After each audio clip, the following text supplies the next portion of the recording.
রবিউল আউয়াল মাস যখন আসি, banner টানাই, শামিয়ানা টানাই, রাস্তাগুলিতে flag লাগাই আর আলোকসজ্জা করি। মন্ত্রীরা আসেন, নেতারা আসেন, সিরাতুন নবী মাহফিলে দাঁড়ায় বলেন নবীর আদর্শ অনুসরণ করা ছাড়া উপায় নাই। অথচ ওনার পা থেকে শুরু করে মাথা পর্যন্ত নবীর আদর্শ নাই। আবার এই নেতা রামকৃষ্ণ মিশনে, রামকৃষ্ণ পরমহংসদেব তার মঞ্চে গিয়ে বলেন রামকৃষ্ণের নীতি ছাড়া বিকল্প কিছুই নেই।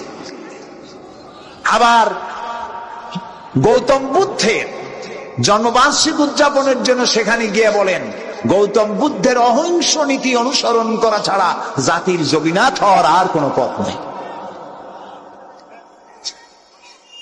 যেখানে যায় সেই জায়গার বুড়ি ধরে। রবিউল আউয়াল মাস আসতে বলেন, আলোকসজ্জা করে ইয়া নবী সালামু আলাইকা, ইয়া রাসূল সালামু আলাইকা। এরপরে গরম গরম জিলাপি রাসূলুল্লাহকে বুঝায় দেওয়া হলো, হে রাসূল আপনি তাকিয়ে দেখেন কত মহব্বত আপনারে করি। আপনার মহব্বতের জন্য আমাদের শহরের কোন মিষ্টির দোকানে আর মিষ্টি নাই, সব আমরা খাইয়া শেষ করছি। এই হলো মহব্বত। এই মহব্বতে এই ইমানে কাজ হবে না। এই ইমানে বলে কাজ হবে না। কোন ইমানে কাজ হবে? রাসূলের প্রতি ইমানের অর্থ কি? এর অর্থ হচ্ছে নবী করিম সাল্লাল্লাহু আলাইহি ওয়াসাল্লাম আমাদের রাসূল, আমাদের নেতা। আমাদের রাসূল আমাদের নেতা, আমরা তার উম্মত, তার অনুসারী। অনুসারীর কাজ কি? নেতার পূর্ণাঙ্গ অনুসরণ করণ।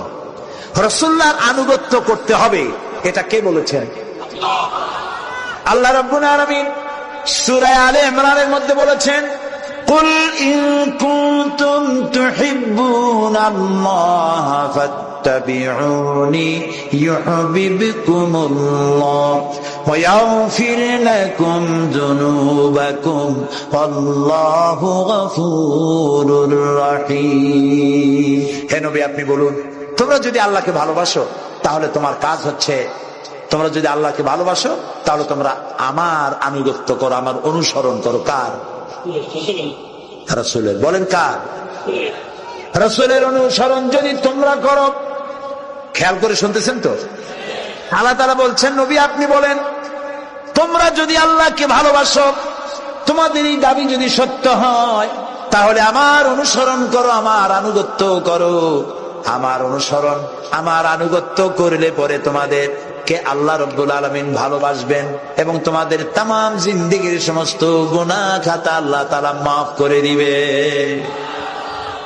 আমরা কি গুনাহ মাফ করাইতে চাই? বলেন চাই? আসুন রাসূলের আনুগত্য করুন। রাসূলের আনুগত্য কিরকম? রাসূল যেভাবে মুছ কাটছেন আমরা সেইভাবে মুছ কাটবো। তিনি দাড়ি যেভাবে রাখছেন আমরা সেইভাবে রাখবো। তিনি চুল কাটছেন যেভাবে সেইভাবে করবো। তিনি পায়ের নখ, হাতের নখ যেভাবে কাটছেন সেইভাবে করব। তিনি যেভাবে বিবাহ করেছেন সেই সুন্নত অনুযায়ী বিবাহ, তিনি যেভাবে দেশ চালাইছেন সেইভাবে দেশ চালাবো। রাসূলের অনুসরণের অর্থ শুধু এই নয় যে তিনি যেভাবে সুরমা লাগাইছেন আমি ওইরকম সুরমা দেব, তিনি যেভাবে কদু খাইছে আমিও কদু খাবো, এইটা নয়। এটা নয়, শুধু রাসূলের আনুগত্য হবে মুরগির ফার্ম থেকে শুরু করে জাতিসংঘ পর্যন্ত, জীবনের সব ক্ষেত্রে। আর বিশ্বাস করতে হবে তিনি শেষ নবী, তারপরে আর কোন নবী আসবে। মিলাদ কি? অনেকের মতে পড়া যায়, আবার অনেকের মতে মিলাদ পড়া যায় না। অনুগ্রহ করে সঠিক ব্যাখ্যা জানাবেন। মিলাদটা রাসূলের যুগে ছিল না। মিলাদ মানে জন্ম, মৌলুদ থেকে মিলাদ। তখন এই মিলাদটা রাসূল করিম সাল্লাল্লাহু আলাইহি ওয়াসাল্লামের জন্ম বৃত্তান্ত। এই জন্ম বৃত্তান্তের যে সিস্টেম আমাদের দেশে উপমহাদেশে চালু হয়েছে, কতগুলো লোক এক জায়গায় বসিয়া তারপরে সব দাঁড়াইয়া নবী সালাম আলাইকা কোরআন সুরে সমস্বরে একযোগে পড়ল। এইটা রাসূলের যুগে ছিল না, এটা সাহাবায়ে কেরামের যুগে ছিল না, এটা তাবিঈনদের যুগে ছিল না, এটা তাবিঈনদের যুগে ছিল না। এখন আপনারা মনে করেন যে কোন জিনিসে খুব সওয়াব আছে, সওয়াব আছে এমন কোন জিনিসকে রাসূলুল্লাহ আমাদেরকে জানান নাই, সাহাবায়ে কেরাম আমাদের জানান নাই। আপনারা কি এই ধরনের বিশ্বাস করবেন? এরকম বিশ্বাস করবেন? যাতে সওয়াব আছে রাসূলুল্লাহ সব আমাদের জানাইছেন, সাহাবায়ে কেরাম আমাদের সব জানাইছেন। তো মিলাদে যদি সওয়াব থাকলে তো রাসূলুল্লাহ বললেন না কেন? সাহাবীদের চাইতে আমরা কি বেশি রাসূলুল্লাহকে ভালোবাসতে পারবো? জবাব দেন, পারবো? তো যদি এইটা রাসূলুল্লাহর ভালোবাসার কারণে হয়, তাহলে সাহাবীরা কেন মিলাদ পড়েননি? তারা কেন ইয়া নবী সালাম আলাইকা, ইয়া রাসূল সালাম আলাইকা একযোগে দাঁড়ায় পড়ে নেই? এই কথা বলি বুঝেন আপনারা? রাসূলের যুগে নাই, সাহাবীদের যুগে নাই, তাবিঈনদের যুগে নাই, তাবিঈনদের যুগে নাই। রাসূলুল্লাহর ইন্তেকালের 600 বছর পর মিলাদ আবিষ্কার হয়েছে। এইরকম একটা সুস্পষ্ট বিদআত মুসলমানদের পালন করা উচিত নয়।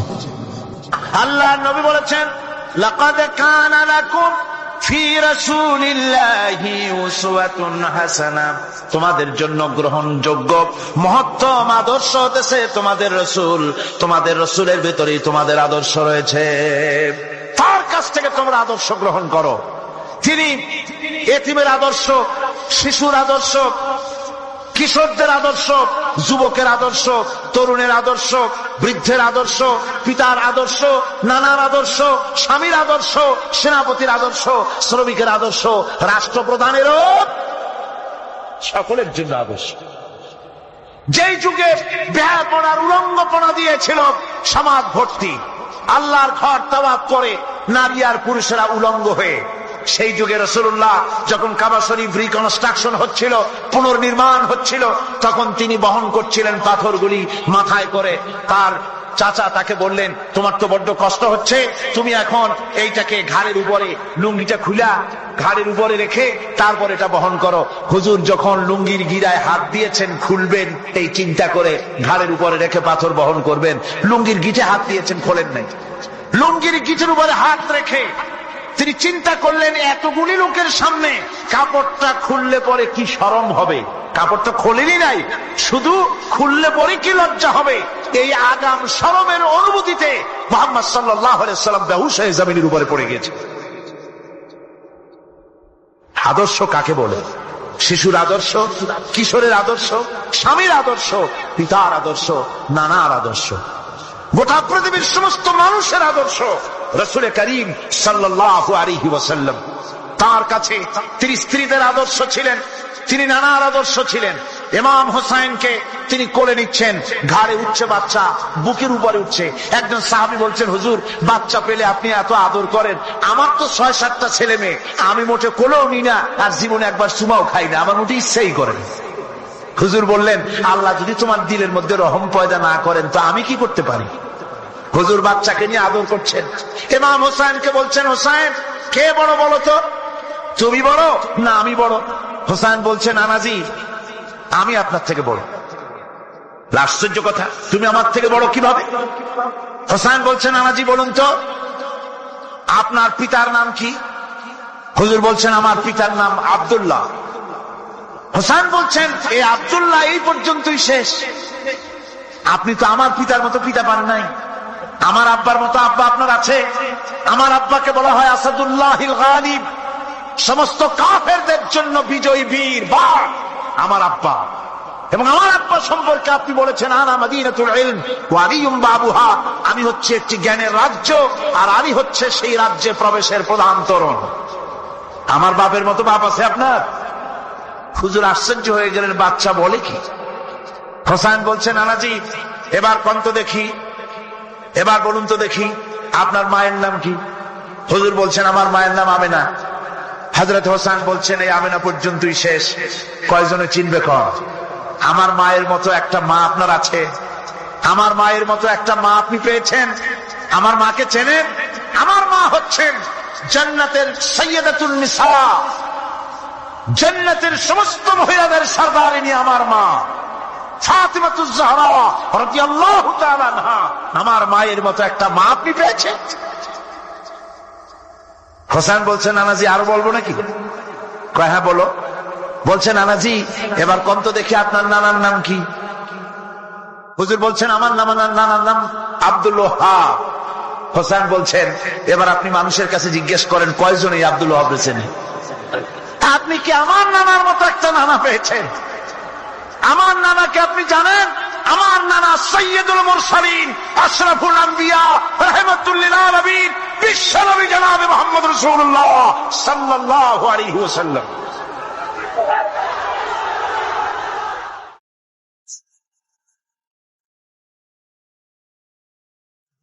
রাসূলে কারীম সাল্লাল্লাহু আলাইহি ওয়াসাল্লাম হোসাইনকে বুকের সাথে জড়িয়ে ধরে হোসাইনের ঠোঁটের উপরে, তার চিবুকের উপরে, তার গণ্ডদেশে, তার কপলে বারবার চুমো খেতে লাগলেন আর বললেন, না না, আমি আজকে তোমার সামনে হেরে গেলাম। সুবহানাল্লাহ ওয়া বিহামদিহি। কি আদর করতেন তিনি বাচ্চাদেরকে। রাসূলুল্লাহ রাস্তা দিয়ে যেতেন আর বাচ্চারা খেলাধুলা ছেড়ে রাসূলের কাছে ছুটে আসতো। একবার তো রাসূলুল্লাহ একটা বাচ্চার মাথায় হাত বুলিয়ে খেলা ছেড়ে দিয়ে ছুটে আসছে। হুজুর তাকে জিজ্ঞেস করলেন, তোমার সাথে যে পাখিটা থাকতো সেই লাল পাখিটা কই? ছেলে তো কেঁদে ফেললো। ছেলে বলে ফেললো যে আপনি বিশ্বনবী, আমি একটা ছোট্ট মানুষ, আমার পাখির খবর আপনি রাখেন। সুবহানাল্লাহ ওয়া বিহামদিহি। রাসূলুল্লাহ তার চরিত্র দিয়ে মানুষকে জয় করেছিলেন, মহব্বত দিয়ে। তরবারি দিয়ে ইসলাম প্রতিষ্ঠিত হয় নাই, ইসলাম এসেছে মহব্বত দিয়ে, উদারতা দিয়ে, ভালোবাসা দিয়ে। তরবারি দিয়ে ইসলাম বিজয় হয় নাই পৃথিবীর বুকে। আল্লাহ নবীর নেতৃত্ব, সূর্য যতদিন উঠবে আর ডুববে, নবীজির নেতৃত্ব শেষ হবে না। ওই নেতৃত্বে আসো, রাসূলের নেতৃত্ব মেনে নাও, কোরআনের শাসন মেনে নাও, তাহলেই শান্তি পাবে তোমরা।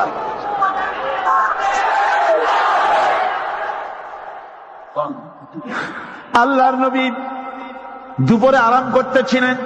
হযরত ওমর বলেন, আমি দেখতে গিয়েছিলাম রাসূলুল্লাহকে, আমি যাই সালাম দিলাম, হুজুর উঠে বসলেন।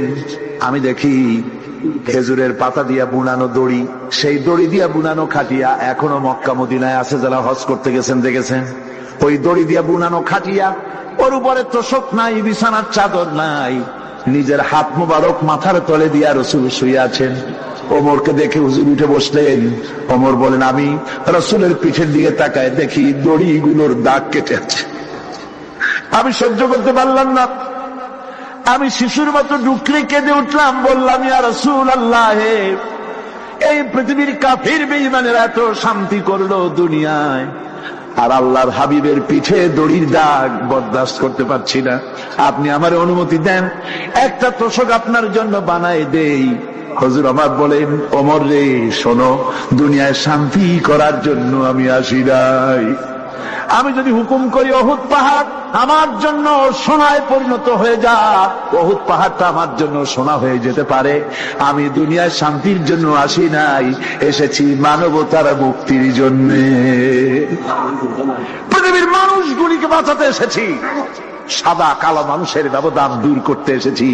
রাসূলুল্লাহ নারীর অধিকার দিলেন, সাদা কালো মানুষের ব্যবধান দূর করে দিলেন। পাহাড় সমান উঁচা সাদা কালো মানুষের অধিকারকে প্রতিষ্ঠিত করলেন, বললেন মানুষে মানুষে কোনো পার্থক্য নাই। আরবের উপরে অনারবের, অনারবের উপরে আরবের, ভাষার সাদার উপরে কালোর, কালোর উপরে সাদার, কোন বর্ণ বৈষম্য ইত্যাদি দিয়ে মানুষের ফজিলত হয় না। মানুষের মর্যাদা বাড়ে। ইন্না আকরামাকুম ইনদাল্লাহি আতকাকুম। মানুষের মধ্যে মর্যাদা তোমাদের মধ্যে আল্লাহর কাছে তার, যে ব্যক্তি তোমাদের মধ্যে আল্লাহকে বেশি ভয় করে। সুবহানাল্লাহ কর, সুবহানাল্লাহ কর। আমার ভাইয়েরা, নবীজি মদিনা মুনাওয়ারায় ইসলামী রাষ্ট্রের রাষ্ট্রপ্রধান হয়েছেন। আজ বাজারে যেতেছেন, যাওয়ার সময় ডেকে ডেকে বলেন, বিধবাদের বাড়ির সামনে দিয়ে যায়, তোমাদের বাজার লাগবে নাকি? এতিমের বাড়ির সামনে থেকে যায়, তোমাদের বাজার লাগবে নাকি? আমারে বলো, আমি বাজার করে এনে দেব। নিজের পেটে খাবার নাই, দুয়ারে দুয়ারে খাবার পৌঁছে গেছে, খাবারের অভাব নাই, মানুষ খাওয়া পেয়েছে, পড়া পেয়েছে, চুরি ডাকাতি বন্ধ হয়ে গেছে। হুজুর বলেন, খায়রুল কুরুনে কারনি, সর্বশ্রেষ্ঠ যুগ আমার যুগ। সুদ বন্ধ হয়ে গেল। রাসূলুল্লাহ বললেন, সুদ আর চলবে না, হারাম। সুদ বন্ধ হয়ে গেল। হুজুর ব্যাংক চালু করে দিলেন। ব্যাংকের নাম হলো বাইতুল মাল। কি নাম হলো? এই ব্যাংক যেদিন রাসূলুল্লাহ উদ্বোধন করেন, আল্লাহ নবী বাইতুল মাল ব্যাংক উদ্বোধনের দিনে যে বক্তৃতা করলেন, বুখারীতে সেই বক্তৃতা লেখা হয়ে গেল। আল্লাহ নবী বলেন, মান তারাকা দায়নান আও দিয়ান ফালাইয়া। আমার এই রাষ্ট্রের ভিতরে কোন মানুষ যদি ঋণগ্রস্ত অবস্থায় মারা যায় আর ঋণ পরিশোধ করার মতো অর্থ যদি তার কাছে না থাকে, তাহলে তার ঋণ পরিশোধের দায়িত্ব তার বিধবা স্ত্রী আর তার এতিম বাল বাচ্চার সব দায়িত্ব আমি মুহাম্মদ সাল্লাল্লাহু আলাইহি ওয়াসাল্লাম আমার কাঁধের উপরে উঠাইয়া নিলাম। এমন সুন্দর রাষ্ট্র চালু হয়ে গেছে, মানুষ খাবার পেয়েছে, পড়ার পেয়েছে। বুড়োরা যাদের কাজ নাই, বুড়ো মানুষ কাজ করতে পারে না, তারা বসে বসে খাবারের ব্যবস্থা হয়ে গেছে। যুবকদের চাকরি হয়ে গেছে, বেকার কেউ আর বেকার নাই, সব কাজে ব্যস্ত হয়ে গেছে, মানুষের কাছে কাজ মিলেছে। কৃষক তাদের উৎপাদিত পণ্যের সঠিক মূল্য পাচ্ছে, শ্রমিক শ্রমের মর্যাদা পাচ্ছে, শ্রমিক মর্যাদা পাচ্ছে। রাসূলুল্লাহ বলেছেন শ্রমিক আর মালিক মনিব আর গোলামের সম্পর্ক না, সম্পর্ক ভাই ভাই। সম্পর্ক কি? শ্রমিকের মর্যাদা রাসূলুল্লাহ এভাবে দিলেন, নিজে শ্রম দিলেন। মদিনার 8 বছর চলে যাওয়ার পর হযরত আয়েশা রাসূলুল্লাহকে দেখলেন মাজা কুজা। হযরত আয়েশা বলেন, হুজুর মাজাটা কুজা কেন? বয়সের কারণে হলো নাকি? হুজুর বলেন, না, বয়সের কারণে হয় নাই। এই মদিনার চতুর্দিকে কাফির বেঈমানেরা যখন মদিনাকে আক্রমণ করেছিল, আমি তখন মদিনার চতুর্দিকে খন্দক পরিখা খনন করেছিলাম, 3 মাইল লম্বা, 15 ফিট গভীর, 30 ফিট চওড়া। সাহাবীরা মাটি কেটেছে, আমি মাটি বহন করেছি, আবার আমি মাটি কেটেছি, সাহাবীরা মাটি কেটেছে। মাটি কেটে আর মাটির ঝুড়ি বহন করে করে কোমরে যে বেদনা হয়েছিল, আজ পর্যন্ত সেই বেদনা সেরে যায় নাই। এই হলো আমার রাসূল, এ হলো বিশ্ব নবী। এ কি নবী? চিল্লা এখন কি নবী?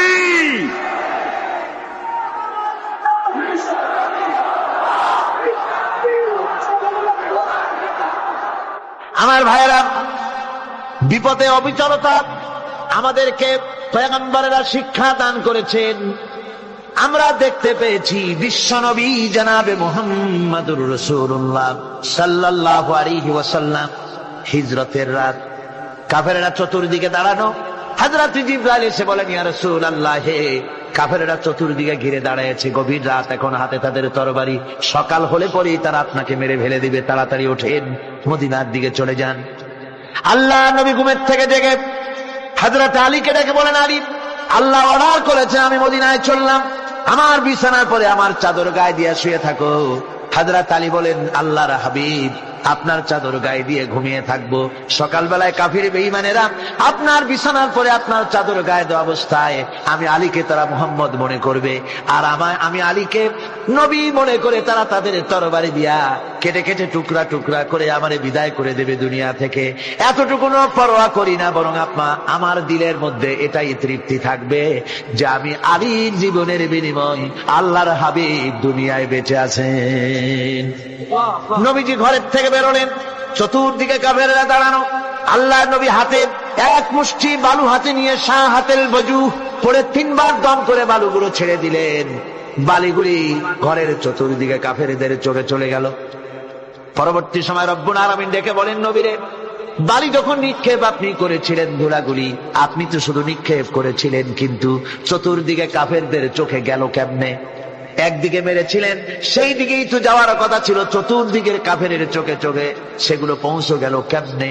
ওয়ামা রামাইতা ইদ রামাইতা ওয়ালাকিন্নাল্লাহ রামা।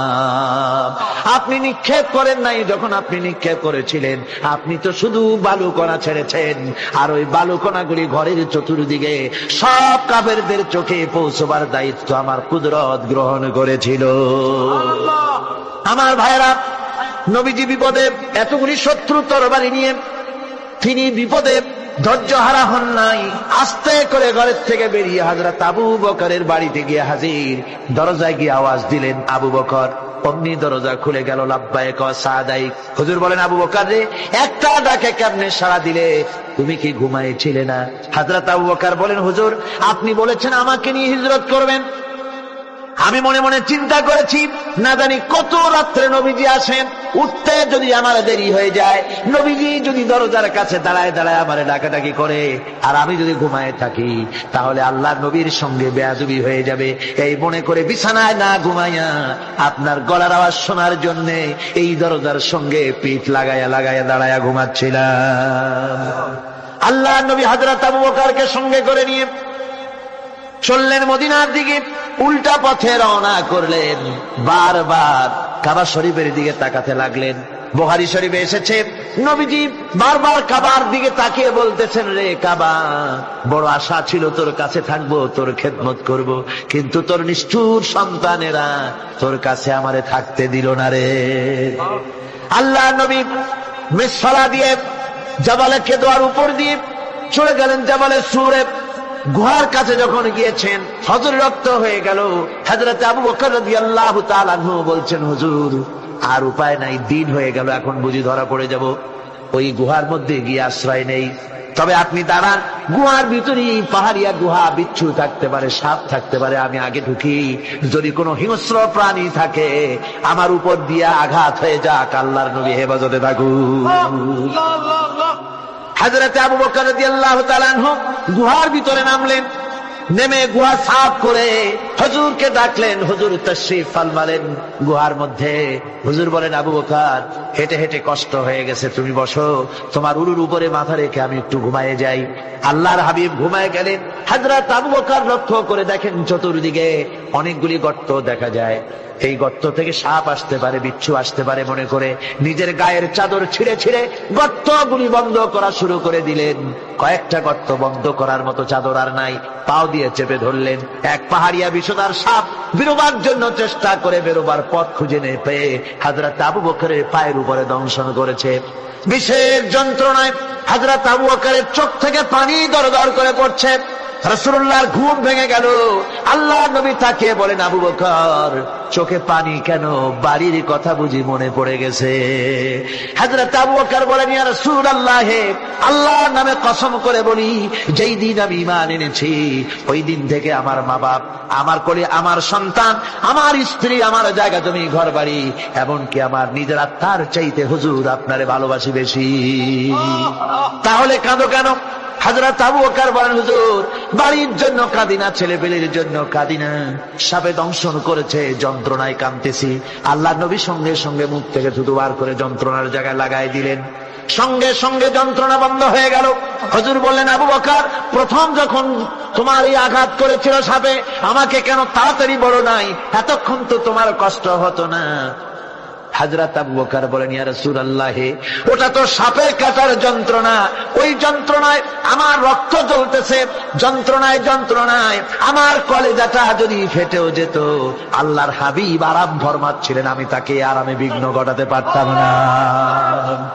আমার ভাইয়েরা, হযরতে আবু বকর, হযরতে রাসূল দুজন বসে আছেন। এমনি সময় কাফের বেঈমানেরা খুঁজতে খুঁজতে জায়গা মতো এসে গেছে। একজনে বলে ভিতরে আছে, আর একজনে বলে নাই। পায়ের যদি থাকবে তাহলে মাকড়সায় জাল বুনালো কি করে, পাখি ডিম পেড়ে বসে আছে কি করে, তাদের সন্দেহ হতে লাগলো। এর মধ্যে নাই একজন বলে আছে, আর একজন বলে নাই। হযরত আবু বকর ভয়ের চোটে কেঁদে ফেলেছেন, হুজুর আর উপায় নাই। এই যে অবস্থা, এই অবস্থার ভিতরে, এই অবস্থার ভেতরেও আল্লাহ নবী এতটুকু ঘাবড়ে যান নাই। শত্রুরা তরবারি নিয়ে এসেছে, সুযোগ পেলেই একটু তাকালেই দেখতে পাবে, তুলে মেরে ফেলে দেবে। আল্লাহর হাবিব মোটেই ধৈর্য হারালেন না, এতটুকু হতাশ হলেন না। আল্লাহ পাকের হাবিব তার সাথীকে কি বললেন? তখন কোরআনে কারীম সূরা তওবার মধ্যে আল্লাহ তা উদ্ধৃত করেছেন মুমিনদের জন্য, ইযহুমা ফিল গার إذ يقول لصاحبه لا تحزن إن الله معنا।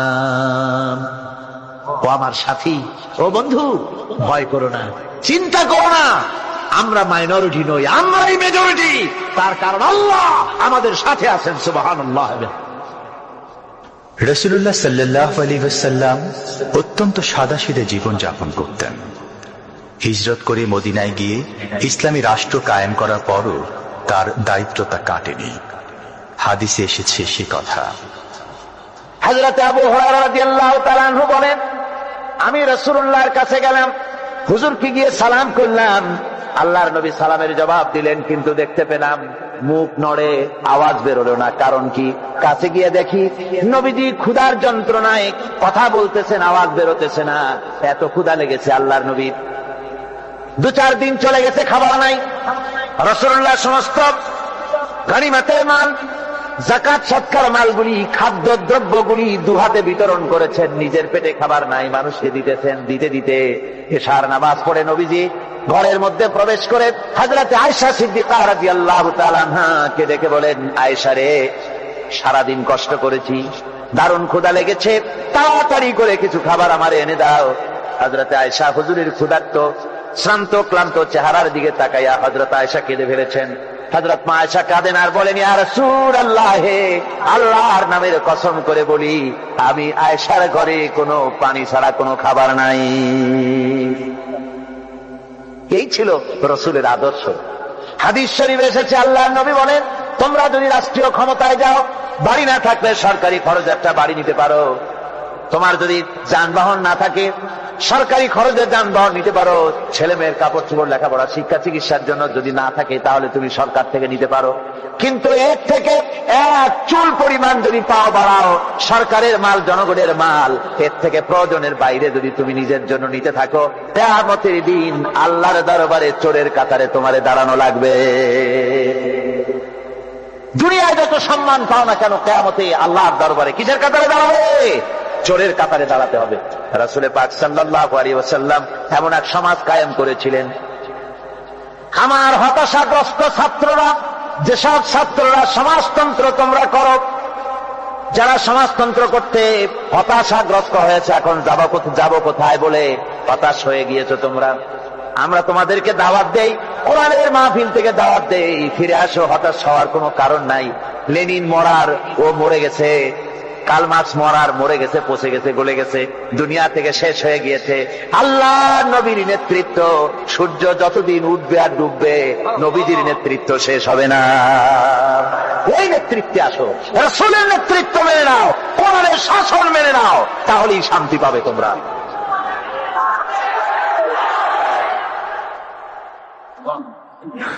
আল্লাহর নবী দুপুরে আরাম করতেছিলেন। হযরত ওমর বলেন, আমি দেখতে গিয়েছিলাম রাসূলুল্লাহকে, আমি যাই সালাম দিলাম, হুজুর উঠে বসলেন। আমি দেখি খেজুরের পাতা দিয়া বুনানো দড়ি, সেই দড়ি দিয়া বুনানো খাটিয়া এখনো মক্কা মদিনায় আছে, যারা হজ করতে গেছেন দেখেছেন। ওই দড়ি দিয়া বুনানো খাটিয়া, ওর উপরে তোশক নাই, বিছানার চাদর নাই, নিজের হাত মোবারক মাথার তলে দিয়া রাসূল শুয়ে আছেন। ওমরকে দেখে হুজুর উঠে বসলেন। ওমর বলেন, আমি রাসূলের পিঠের দিকে তাকায় দেখি দড়িগুলোর দাগ কেটে আছে। আমি সহ্য করতে পারলাম না, আমি শিশুর মতো ডুকরে কেঁদে উঠলাম, বললাম, ইয়া রাসূলুল্লাহ, এই পৃথিবীর কাফির বেঈমানেরা এত শান্তি করলো দুনিয়ায়, আর আল্লাহর হাবিবের পিঠে দড়ির দাগ বরদাস্ত করতে পারছি না। আপনি আমার অনুমতি দেন, একটা তোশক আপনার জন্য বানায় দেই। হুজুর আমার বলেন, ওমর রে, শোনো, দুনিয়ায় শান্তি করার জন্য আমি আসি নাই। আমি যদি হুকুম করি উহুদ পাহাড় আমার জন্য সোনায় পরিণত হয়ে যা, উহুদ পাহাড়টা আমার জন্য সোনা হয়ে যেতে পারে। আমি দুনিয়ায় শান্তির জন্য আসি নাই, এসেছি মানবতার মুক্তির জন্য। পৃথিবীর মানুষগুলিকে বাঁচাতে এসেছি, সাদা কালো মানুষের ব্যবধান দূর করতে এসেছি। রাসূলুল্লাহ নারীর অধিকার দিলেন, সাদা কালো মানুষের ব্যবধান দূর করে দিলেন। পাহাড় সমান উঁচা সাদা কালো মানুষের অধিকারকে প্রতিষ্ঠিত করলেন, বললেন মানুষে মানুষে কোনো পার্থক্য নাই। আরবের উপরে অনারবের, অনারবের উপরে আরবের, ভাষার সাদার উপরে কালোর, কালোর উপরে সাদার, কোন বর্ণ বৈষম্য ইত্যাদি দিয়ে মানুষের ফজিলত হয় না। মানুষের মর্যাদা বাড়ে, ইন্না আকরামাকুম ইনদাল্লাহি আতকাকুম। মানুষের মধ্যে মর্যাদা তোমাদের মধ্যে আল্লাহর কাছে তার, যে ব্যক্তি তোমাদের মধ্যে আল্লাহকে বেশি ভয় করে। সুবহানাল্লাহ কর, সুবহানাল্লাহ কর। আমার ভাইয়েরা, নবীজি মদিনা মুনাওয়ারায় ইসলামী রাষ্ট্রের রাষ্ট্রপ্রধান হয়েছেন। আজ বাজারে যেতেছেন, যাওয়ার সময় ডেকে ডেকে বলেন, বিধবাদের বাড়ির সামনে দিয়ে যায়, তোমাদের বাজার লাগবে নাকি? এতিমের বাড়ির সামনে থেকে যায়, তোমাদের বাজার লাগবে নাকি? আমারে বলো, আমি বাজার করে এনে দেব। নিজের পেটে খাবার নাই, দুয়ারে দুয়ারে খাবার পৌঁছে গেছে, খাবারের অভাব নাই, মানুষ খাওয়া পেয়েছে, পড়া পেয়েছে, চুরি ডাকাতি বন্ধ হয়ে গেছে। হুজুর বলেন, খায়রুল কুরুনি কারনি, সর্বশ্রেষ্ঠ যুগ আমার যুগ। সুদ বন্ধ হয়ে গেল। রাসূলুল্লাহ বললেন, সুদ আর চলবে না, হারাম। সুদ বন্ধ হয়ে গেল। হুজুর ব্যাংক চালু করে দিলেন। ব্যাংকের নাম হলো বাইতুল মাল। কি নাম হলো? এই ব্যাংক যেদিন রাসূলুল্লাহ উদ্বোধন করেন, আল্লাহ নবী বাইতুল মাল ব্যাংক উদ্বোধনের দিনে যে বক্তৃতা করলেন, বুখারীতে সেই বক্তৃতা লেখা হয়ে গেল। আল্লাহ নবী বলেন, মান তারাকা দায়নান আও দিয়ান ফালাইয়া, আমার এই রাষ্ট্রের ভিতরে কোন মানুষ যদি ঋণগ্রস্ত অবস্থায় মারা যায় আর ঋণ পরিশোধ করার মতো অর্থ যদি তার কাছে না থাকে, তাহলে তার ঋণ পরিশোধের দায়িত্ব, তার বিধবা স্ত্রী আর তার এতিম বাল বাচ্চার সব দায়িত্ব আমি মুহাম্মদ সাল্লাল্লাহু আলাইহি ওয়াসাল্লাম আমার কাঁধের উপরে উঠাইয়া নিলাম। এমন সুন্দর রাষ্ট্র চালু হয়ে গেছে, মানুষ খাবার পেয়েছে, পড়ার পেয়েছে।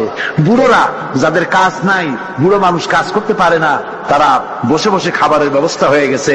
যুবকদের চাকরি হয়ে গেছে, বেকার কেউ আর বেকার নাই, সব কাজে ব্যস্ত হয়ে গেছে, মানুষের কাছে কাজ মিলেছে।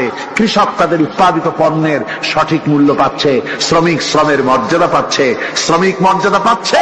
রাসূলুল্লাহ বলেছেন, শ্রমিক আর মালিক মনিব আর গোলামের সম্পর্ক না, সম্পর্ক ভাই ভাই। সম্পর্ক কি? শ্রমিকের মর্যাদা রাসূলুল্লাহ এভাবে দিলেন, নিজে শ্রম দিলেন। মদিনার 8 বছর চলে যাওয়ার পর হযরত আয়েশা রাসূলুল্লাহকে দেখলেন মাজা কুজা। হযরত আয়েশা বলেন, হুজুর মাজাটা কুজা কেন? বয়সের কারণে হলো নাকি? হুজুর বলেন, না, বয়সের কারণে হয় নাই। এই মদিনার চতুর্দিকে কাফির বেঈমানেরা যখন মদিনাকে আক্রমণ করেছিল, আমি তখন মদিনার চতুর্দিকে খন্দক পরিখা খনন করেছিলাম, 3 মাইল লম্বা, 15 ফিট গভীর, 30 ফিট চওড়া। সাহাবীরা মাটি কেটেছে, আমি মাটি বহন করেছি, আবার আমি মাটি কেটেছি, সাহাবীরা মাটি কেটেছে। মাটি কেটে আর মাটির ঝুড়ি বহন করে করে কোমরে যে বেদনা হয়েছিল, আজ পর্যন্ত সেই বেদনা সেরে যায় নাই। এই হলো আমার রাসূল, এ হলো বিশ্ব নবী। এ কি নবী? চিল্লা এখন কি নবী?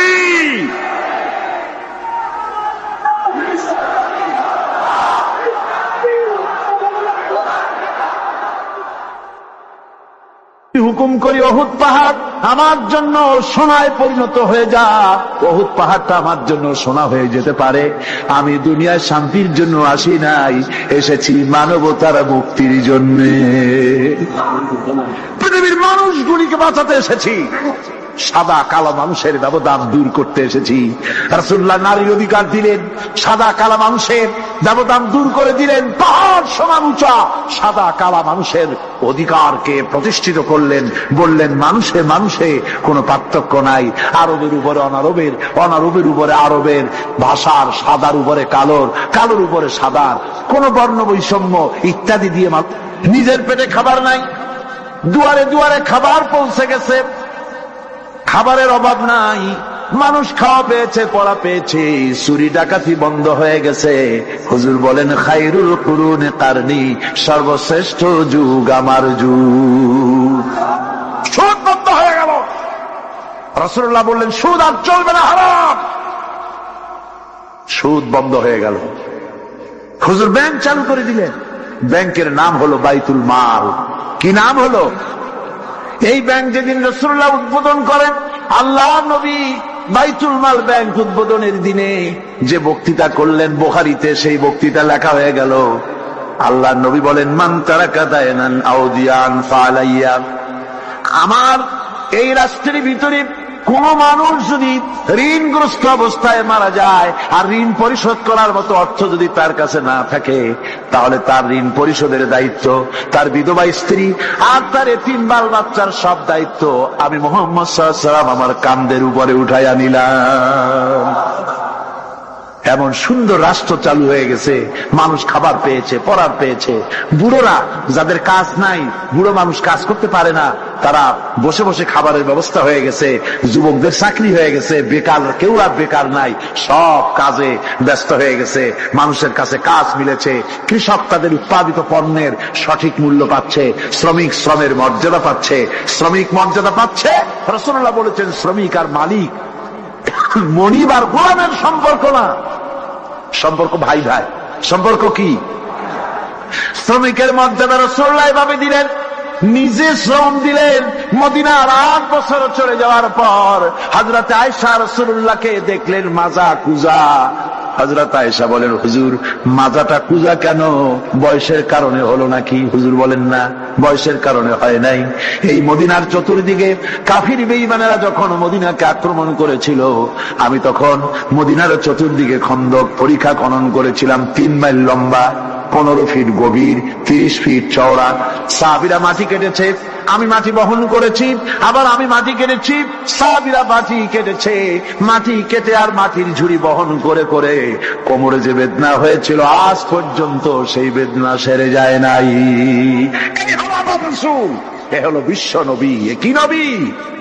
চিল্লা এখন কি নবী?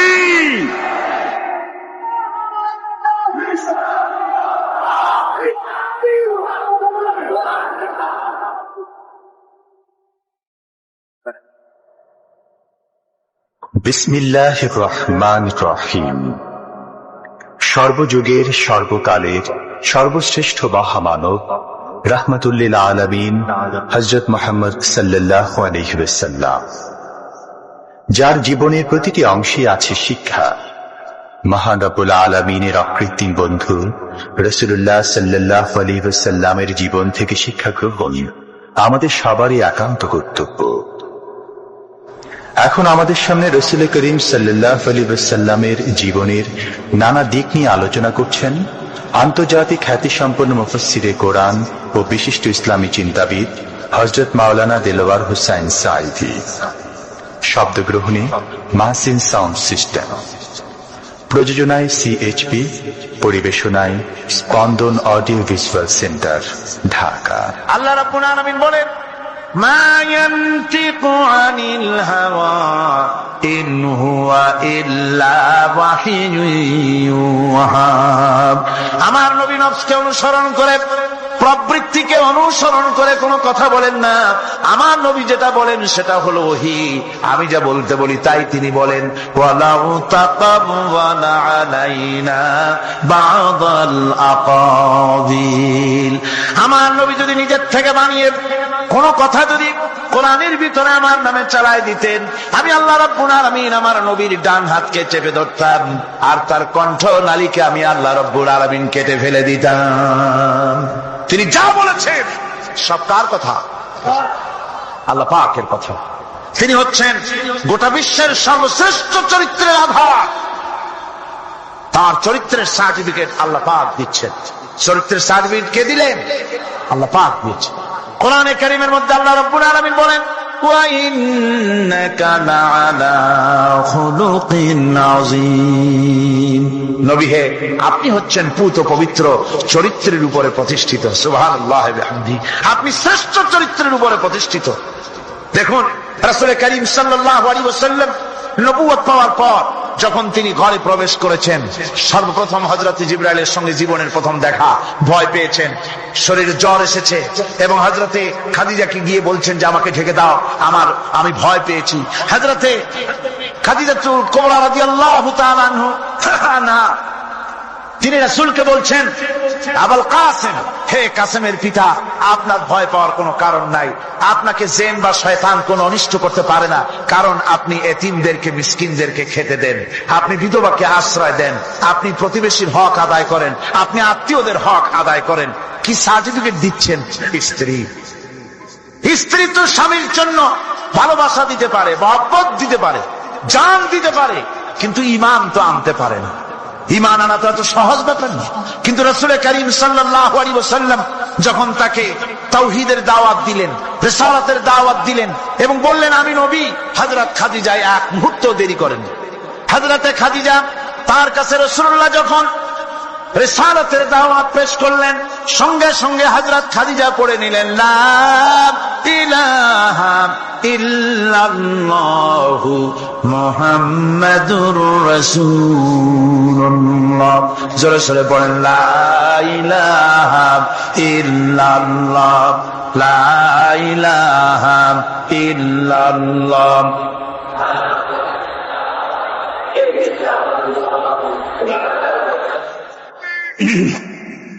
মহব্বতের সাথে জোরে সরে পড়েন, লা ইলাহা।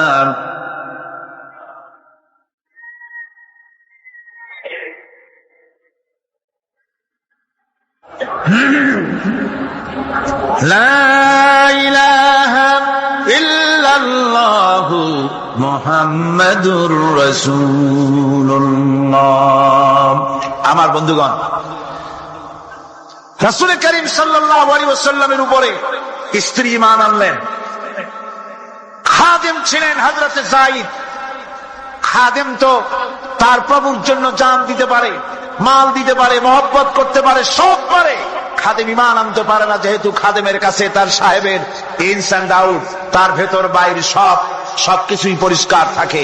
হযরতে রাসূলের খাদেম ছিলেন হযরতে যায়েদ।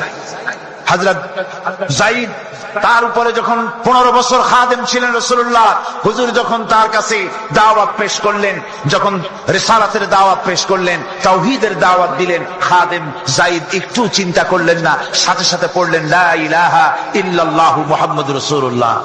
রাসূলের বন্ধু ছিলেন হযরত আবু বকর সিদ্দিক রাদিয়াল্লাহু তাআলা আনহু। 20 বছরের বন্ধু। কত বছরের বন্ধু? 20 বছর। 20 বছর বসে একজন বন্ধু আর একজন বন্ধুকে চিনতে মোটেই কিছু বাকি থাকে না।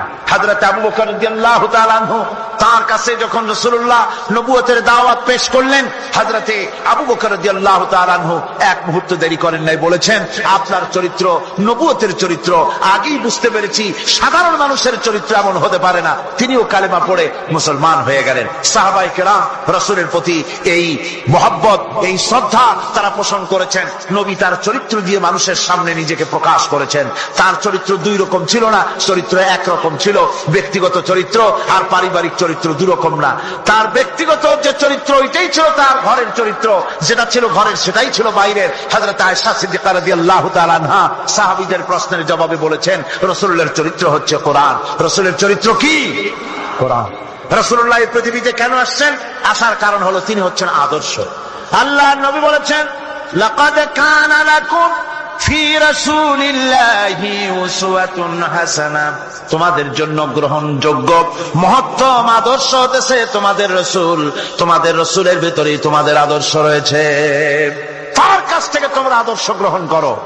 তিনি এতিমের আদর্শ, শিশুর আদর্শ, কিশোরদের আদর্শ, যুবকের আদর্শ, তরুণের আদর্শ, বৃদ্ধের আদর্শ, পিতার আদর্শ, নানার আদর্শ, স্বামীর আদর্শ, সেনাপতির আদর্শ, শ্রমিকের আদর্শ, রাষ্ট্রপ্রধানেরও, সকলের জন্য আদর্শ। খোদ রাসূল করিম সাল্লাল্লাহু আলাইহি ওয়াসাল্লামকে লক্ষ্য করে আল্লাহ রাব্বুল আলামিন বলেন, নবীজি আপনি এতিমদের সঙ্গে সদ্ব্যবহার করবেন, এতিমদের ব্যাপারে আপনি দায়িত্ব পালন করবেন। কারণ হলো আপনিও তো এক সময় এতিম ছিলেন, এতিমের ব্যাপারে দায়িত্ব পালন করবেন। কোরআনে কারীমে রব্বুল আলামিন বলেন আলাম ইয়াজিদকা ইয়াতীমান ফাআওয়া, ও নবী আমি কি আপনাকে এতিম অবস্থায় পাই নাই? আর তারপরে আমি কি আপনাকে আশ্রয় প্রদান করিনি? আপনাকে আমি এতিম অবস্থায় পেয়েছি, এরপরে আপনাকে আশ্রয় দিচ্ছি। রাসূল তো এতিমদের সর্দার। পৃথিবীর কোন এতিম যেন বলতে না পারে নবীজি আমার ব্যাপারে কি বলবেন, আমি তো এতিম মানুষ, আর তিনি আমার ব্যাপারে কিভাবে আমার দরদ বুঝবেন। নবীজিকে আল্লাহ পাক কেমন এতিম বানালেন, সমস্ত দুনিয়ার এতিমদের সর্দার বানালেন। মায়ের পেটে যখন তিনি ছিলেন 6 মাসের সময় মায়ের পেটে থাকাকালীন বাপের এতিম হয়ে গেলেন। যখন প্রসব বেদনা শুরু হয়েছে মায়ের, দুনিয়ায় যখন তিনি আসবেন, হযরতে আমেনা ঘরের ভিতরে বসে তার অবস্থাটা কি? এই সন্তান পৃথিবীতে আসতে পারে, যিনি সবচাইতে বেশি খুশি হবেন তিনি তো আজ দুনিয়ায় নাই। মনের ভিতরে কত কষ্ট। আল্লাহ রাব্বুল আলামিন তার হাবিবকে দুনিয়া আনলেন। রাসূলের দাদা ঘরের সামনে তাঁবুর সামনে দাঁড়ায়া তায়েফ থেকে আগত সাদিয়া গোত্রের লোকদেরকে বলতেছেন, এই ঘরের ভিতরে একটা এতিম বাচ্চা আছে, বেশি টাকা করি দেওয়া যাবে না, যদি দয়া হয় নিয়ে যাও। গরিব মানুষ, এতিম মানুষ দেখে শুনে কেউ আর নিতে চায় না। সবশেষে এলেন ভাগ্যবতী মেয়ে, ভাগ্যবতী মহিলা হযরতে হালিমাতুস সাদিয়া। তিনি এসেছেন, কোন ছেলে পেলে পায় নাই, সকলের শেষে তিনি এসেছেন। আব্দুল মুত্তালিব বলছেন, এই ঘরের মধ্যে একটা এতিম বাচ্চা আছে, দয়া হলে নিয়ে যেতে পারো। তিনি স্বামীর সঙ্গে পরামর্শ করলেন, এরপরে বললেন যদি দেখতে অন্তত ভালো হয়, মন যদি ভালো লাগে নিয়ে যাব, একেবারে খালি হাতে ফিরে যাওয়ার চাইতে তো ভালো। হযরতে হালিমা বলেন আমি ঘরের মধ্যে প্রবেশ করলাম, মা আমিনার কোল থেকে শিশু মুহাম্মদ সাল্লাল্লাহু আলাইহি ওয়াসাল্লামকে যখন আমি কোলে নিলাম, আমি হুজুরের চেহারার দিকে নজর করে দেখলাম, আমার কাছে মনে হলো যেন পূর্ণিমার চাঁদটা আমার কোলে ধরা দিয়েছে। রাসূল কি শিশু মুহাম্মদ সাল্লাল্লাহু আলাইহি ওয়াসাল্লাম কি যখন নিয়ে বাড়ির দিকে রওনা হলাম, যে গাধা আমার সকলের পেছনে এসেছে সেই গাধা এখন সকলের আগে ছুটে চলে যায়। এরপরে বাড়ি যখন নিয়ে গেলাম, কুয়ায় পানি বাড়লো, গাছে ফসল বাড়লো, খেজুর গাছে খেজুর বাড়তে লাগলো, জমিনে ফলন বেড়ে গেল। রাসূলের দুধ বোন সাইমা রাসূলকে নিয়ে মুহাম্মদ সাল্লাল্লাহু আলাইহি ওয়াসাল্লাম তাকে দোলনা নিয়ে দোল দিতেছে। কি আশ্চর্য অবস্থা! সাইমা তাকে দোল দিচ্ছে আর বলতেছে বেঁচে থাকুক মুহাম্মদ সাল্লাল্লাহু আলাইহি ওয়াসাল্লাম, সে দীর্ঘজীবী হোক। কবি লিখতেছেন কি আশ্চর্য কথা, বেদুইন বালিকা কারে নিয়ে দোল দেয় সে গীতা জানে। বিশ্বনবী মুহাম্মদ রাসূলুল্লাহ সাল্লাল্লাহু আলাইহি ওয়াসাল্লাম এভাবে এতিম অবস্থায় জীবন তার শুরু হলো। যখন তিনি ফিরে এলেন 6 বছর বয়সের সময়, যখন মায়ের কাছে তিনি ফিরে এসেছেন, প্রতিদিন তিনি খেলা দেখতে যান ময়দানে। ইতিহাসের মধ্যে লেখা হয়েছে মা প্রতিদিন সন্ধ্যার সময় তাকে ফিরে পান। আজকে সন্ধ্যা হয়ে গেছে, শিশু মুহাম্মদ সাল্লাল্লাহু আলাইহি ওয়াসাল্লাম বাড়ি ফেরেন না। কারণ কি, কেন বাড়ি ফেরে না?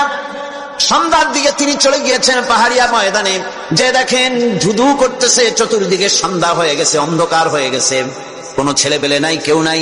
পাহাড়ের পাদদেশে বসে শিশু মুহাম্মদ সাল্লাল্লাহু আলাইহি ওয়াসাল্লাম কাঁদতেছেন। মা প্রশ্ন করলেন, বাবারে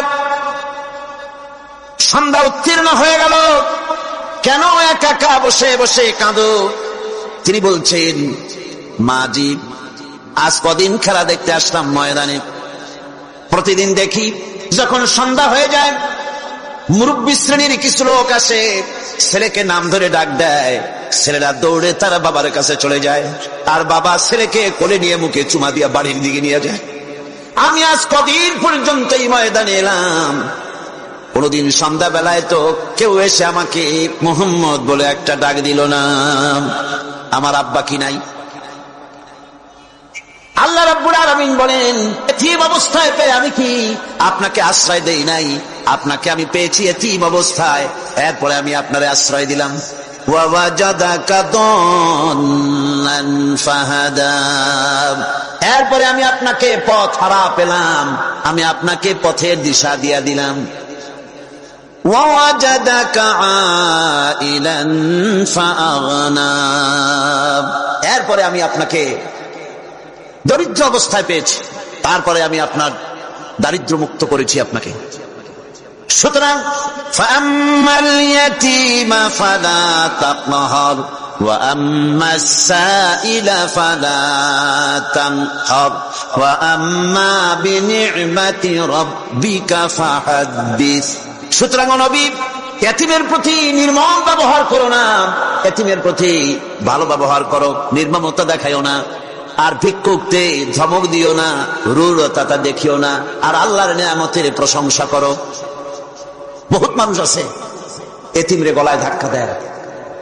মানুষ যখন ভিক্ষা নিতে আসে, গরিব মানুষ ভিক্ষা চাইতে আসছে, ওই মেয়ে আত্মাহিত জানো, দোয়া কুনুত জানো, বাড়ি যেয়ে কাজ করবা, এই সব আজে বাজে কথা বলিয়া ভিক্ষা দেয় না। সায়েলকে ধমক দিতে রাসূল করিম সাল্লাল্লাহু আলাইহি ওয়াসাল্লাম নিষেধ করেছেন, সায়েলকে ধমক দিও না। গাড়িতে বসে যাচ্ছেন সাহেব, ট্রাফিক মোড়ে যখন সিগন্যাল জ্বলল, গাড়িগুলি দাঁড়ায় গেল, ফকির এসেছে, হাত নাই পাও নাই, বুড়া মানুষ, একটা পয়সা বার করে না। আবার এই মানুষটি ওই ফকিরকে ধমক দিয়া বার করে দিল।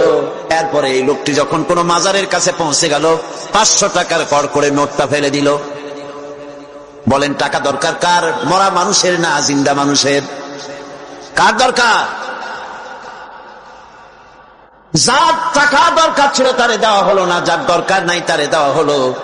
এরপরে লোকটা না খেয়ে যখন মারা গেল, পথের ফকির, রাস্তার ফকির, না খেয়ে মারা গেছে।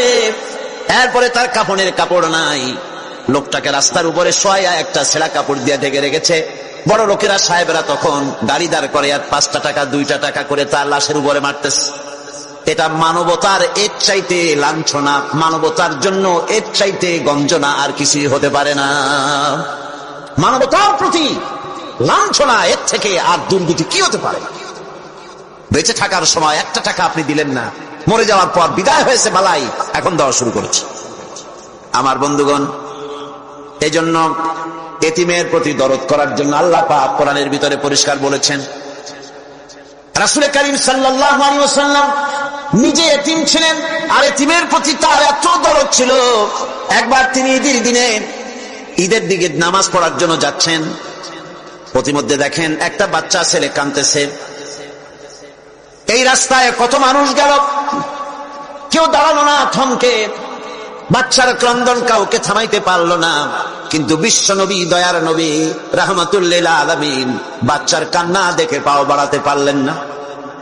নবীজি দাঁড়ায় গেলেন, জিজ্ঞেস করেন, ও বাচ্চা, ঈদের দিনে কাঁদো কেন? ঈদের দিনে তো কাঁদতে নাই। বাচ্চা বলে, তোমার কাছে বলবো না, আমি সেই সকালবেলা থেকে বসে আছি। আমি যদি মক্কার আব্দুল্লাহর পুত্র মুহাম্মদ রাসূলুল্লাহ সাল্লাল্লাহু আলাইহি সাল্লামকে পাই, মনের দুঃখ তার কাছে বলবো। বিশ্ব নবী জমিনের উপরে বসে পড়লেন, বাচ্চারে কোলের উপরে উঠায় বলেন, বাচ্চা বলো কি তোমার দুঃখ? তুমি যার জন্য বসেছো আমি তো সেই এতিম নবী, কি বলতে চাও? বাচ্চা বলতেছেন, ইয়া রাসূলুল্লাহ, আমার বাবা মারা গেছে। সেই ছোট্টবেলায় একেবারেই তখন মায়ের পেট থেকে আমি আসার পর বাপ মরে গেল। আমার মা আর একজনের সঙ্গে বিয়ে বসেছে। সেই পুরুষটি আমারে দেখতে পারে না। আমার মা যদি আমারে কোলে করে এসে সহ্য করতে পারে না, আমারে চুমা খাইলে সহ্য করতে পারে না, আমারে খাবার দিলে মা মার খায়। আজ ঈদের দিনে রাতে আমার মা আমাকে বলল, বাবারে তোমার কপাল খারাপ, তোমার বাবা মারা গেছে, তোমাকে সাহায্য করার কেউ নাই, আমি তোমার যত্ন করতে পারলাম না, কোলে নিয়ে চুমাও দিতে পারি না, আমার এমনই কপাল খারাপ। সুতরাং এতিমের দরদ এতিম ছাড়া কেউ বুঝবে না। তুমি আজ চলে যাও, ওই রাস্তায়, ঈদের রাস্তায় দাঁড়ায় থাকো, মাঠের রাস্তার পাশে, বিশ্ব নবীর কাছে তোমার দুঃখ বলো, এতিমের দুঃখ তিনি বুঝবেন। আমি মায়ের কথা মতো এই জায়গায় এতক্ষণ বসে আছি, হুজুর আপনি দয়া করে, আমার কথা তো আপনার কাছে বললাম, আমার মনের এই দুঃখ। নবীজি বাচ্চার কথা শুনতেছিলেন, চোখ দিয়া পানি পড়তেছিল। বাচ্চাকে বুকের সঙ্গে জড়িয়ে ধরে নবীজি বলেন, ও এতিম, মুহাম্মদ সাল্লাল্লাহু আলাইহি ওয়াসাল্লাম যদি তোমার পিতা হন আর হযরতে আয়েশা যদি তোমার মা হয়ে যায়, বলো তোমার মনের দুঃখ মেটে নাকি? ছেলে দুঃখে কেঁদে উঠলো আর বলল, ইয়া রাসূলুল্লাহ, আপনি যদি আমার পিতা হন আর আয়েশা যদি আমার মা হয়ে যায়, এর থেকে বড় সৌভাগ্যের আমার তো আর কিছুই নাই। নবীজি এতিমকে বাড়ি নিয়ে গিয়ে হযরতে আয়েশার হাতে তুলে দিয়ে বললেন, আয়েশা রে, পবিত্র ঈদের দিনে আল্লাহ রাব্বুল আলামিন তোমার জন্য একটা উপহার পাঠিয়েছেন, এটা যত্ন করো। এতিমের প্রতি দরদ রাখার জন্য আল্লাহ রাব্বুল আলামিন বলেছেন, এতিম, মিসকিন, বিধবা, অসহায় লোক, তাদের প্রতি যাতে করে মুসলিম সমাজ লক্ষ্য রাখে, সেজন্য আল্লাহ পাক নির্দেশ করেছেন। বুখারী এবং মুসলিম শরীফের হাদিসে এসেছে, আস-সাই আলাল আরমালাত ওয়াল মিসকিন কাস-সাই ফি সাবিলিল্লাহ। বিধবাদের জন্য, মিসকিনের জন্য কেউ যদি কোনো উদ্যোগ গ্রহণ করে, কেউ কোনো সাহায্য দেয়, জিহাদের ময়দানে জিহাদ করে আল্লাহর রাস্তায় যে সওয়াব পাওয়া যায়, যে মর্যাদা পাওয়া যায় আল্লাহর কাছে, এতিম, মিসকিন, বিধবাকে সাহায্য করলে সেই সওয়াব আল্লাহ রাব্বুল আলামিন আমলনামায় দিয়ে দেন। ইসলাম যেহেতু মজলুম মানবতার জন্য পৃথিবীতে এসেছে, যারা বলে ইসলাম পুঁজিবাদের আশ্রয়স্থল, তাদের মতো বেকুব আর নাই। এই কথা তারা বলে উদ্দেশ্যমূলক ভাবে, রাজনৈতিক উদ্দেশ্যমূলক ভাবে সব কথা বলে। ইসলাম যদি পুঁজিবাদের আশ্রয়স্থল হবে, তাহলে তো ইসলাম সর্বপ্রথম কবুল করতো ধনীরা, কথা ঠিক কিনা কর? কিন্তু ইসলাম কবুল করলো সর্বপ্রথম কারা? সর্বপ্রথম ইসলাম কবুল করেছে নিগৃহীত, নির্যাতিত গরিব মানুষগুলি, হযরত বেলালের মতো মানুষ, আম্মারের মতো মানুষ। এই সব গরিব মানুষগুলি, নারী, গরিব, অসহায়, নির্যাতিত, তারা ইসলাম কবুল করেছেন সর্বপ্রথম। সুতরাং ইসলাম পুঁজিবাদের আশ্রয়স্থল নয়। ইসলাম হচ্ছে দুনিয়ার সমস্ত মজলুম মানবতার আশ্রয়স্থল। যেরকম আলহামদুলিল্লাহ। আমার বন্ধুগণ, ইসলামী বিপ্লবীর দাওয়াতের পর্যায়ে মক্কি জিন্দেগিতে যখন সূরাগুলি রাসূলের আসতেছিল, সেই সময় আল্লাহ রাব্বুল আলামিন বলেছেন ওয়াহাদাইনাহুন নাজদাইন, আমি কি উভয় স্পষ্ট পথ তাদেরকে দেখায় দেই নাই? উভয় স্পষ্ট পথ তাদেরকে দেখানো হয়েছে। ফালাকতাহামাল আকাবাতা ওয়া মা আদরাকা মাল আকাবা ফাক্কু রাকাবা। তুমি কি জানো, তারা আসল কথা হলো তারা সেই দুর্গম বন্ধুর ঘাঁটিটি অতিক্রম করতে চায় না। তুমি কি জানো সেই বন্ধুর দুর্গম ঘাঁটিটি কি? তা হচ্ছে শৃঙ্খল বন্দি দশা থেকে মানুষদেরকে মুক্ত করে দেওয়া, আর আও ইতআমুন ফি ইয়াউমিন যী মাসগাবা ইয়াতীমান যা মাকরাবা আও মিসকিনান যা মাতরাবা। উপবাসের দিনে নিকটবর্তী এতিম দুঃখীকে খেতে দেওয়া, আর ধুলামলিন মিসকিন যারা আছে তাদেরকে খেতে দেওয়া, যাদের পেটে খাবার নাই ক্ষুধার দিনে খুঁজে খুঁজে তাদেরকে খাবার দেওয়া। এই সমস্ত কাজ যারা করবে আল্লাহ রাব্বুল আলামিন তাদের সম্পর্কে বলেছেন উলাইকা আসহাবুল মাইমানা। কিয়ামতের দিন এদের ডান হাতে আল্লাহ রাব্বুল আলামিন আমলনামা দান করবেন। জোরে কোন সুবহানাল্লাহ। আমলনামা বেঈমান যারা তাদের হাতে আসবে, তাদের কোন হাতে আসবে? বাম হাতে। আর আমলনামা ডান হাতে আসবে কাদের? এই সমস্ত লোকদের যারা এতিমকে মিসকিনকে যারা খেতে দিয়েছে, আর খেতে দিয়ে এতিম মিসকিনদেরকে খেতে দিয়ে তারপরে এর দ্বারা তাদেরকে কোনো খোঁটা দেয় নাই। তাদেরকে কেন খাওয়াস? কোরআনে কারীম বলছে ওয়ায়ুতঈমুনা আত-তাআমা আলা হুব্বিহি মিসকিনান ওয়া ইয়াতীমান ওয়া আসীরা। আল্লাহর সৎ লোকেরা আল্লাহর ভালোবাসায় উদ্বুদ্ধ হয়ে খাবার খাওয়ায় মিসকিনদেরকে, এতিমদেরকে, আল্লাহকে খুশি করার জন্য। সুতরাং না কৃতজ্ঞতা চাই, না এর দ্বারা কোনো বিনিময় চাই। আল্লাহ রাব্বুল আলামিন এতিমের মাল সম্পদ আত্মসাৎ করার ব্যাপারে কঠোরভাবে নিষেধ ঘোষণা করেছেন। এতিমের মাল সম্পদ যেন আত্মসাৎ করো না। কোরআনে কারিমে স্পষ্ট ভাষায় বলা হয়েছে ওয়াতুল ইয়াতামা আমওয়ালাহুম ওয়া লা তাবাদদালুল খাবিসা বিত-তাইয়্যিব। এতিমের মাল ধন সম্পত্তি যথাযথভাবে তাদের হাতে ফিরিয়ে দাও। ওয়ালা তাবাদদালুল খাবিসা বিত-তাইয়্যিব, আর তাদের ভালো মালগুলি তোমার খারাপ মাল দিয়া বদলাইয়া দিও না। ওয়ালা তাকুলু আমওয়ালাহুম ইলা আমওয়ালিকুম ইন্নাহু কানা হুবান কাবীরা। আর তাদের সম্পদ তোমাদের সম্পদের সাথে যেন মিশাইয়া হজম করে ফেলে দিও না। এটা অত্যন্ত মস্ত বড় গুনাহ। এ কাজ তোমরা করবে না। এতিমের ধন সম্পত্তি সাধারণত মামা এবং চাচাদের হাতে থাকে, ঠিক কিনা? কথা বোঝেন কিনা? এতিমের সম্পদ থাকে তাদের কাছে, মামা আর চাচাদের কাছেই বেশিরভাগ থাকে। এতিম তো ছোট্ট মানুষ, বড় হতে সময় লাগে। এই ফাঁকে তার ভালো মালগুলি নিয়ে তার বদলে নিজের পচা মাল রেখে দেয়, অথবা তার ভালো সম্পত্তিটা নিজের সম্পত্তির সাথে মিলাইয়া একাকার করে ফেলে দেয়। আল্লাহ রাব্বুল আলামিন কঠোরভাবে নিষেধ করেছেন, খবরদার এই কাজটি করবে না।